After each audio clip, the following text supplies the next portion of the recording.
क्या हो गया अंकल? स्टार्ट ही नहीं हो रहा। पेट्रोल गैरेज है आगे में, बैठिए टो कर देते हैं।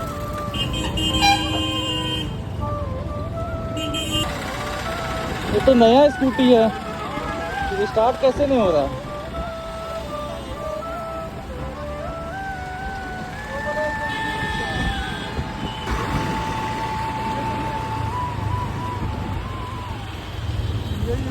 हाँ हाँ, होंडा का शोरूम यही है।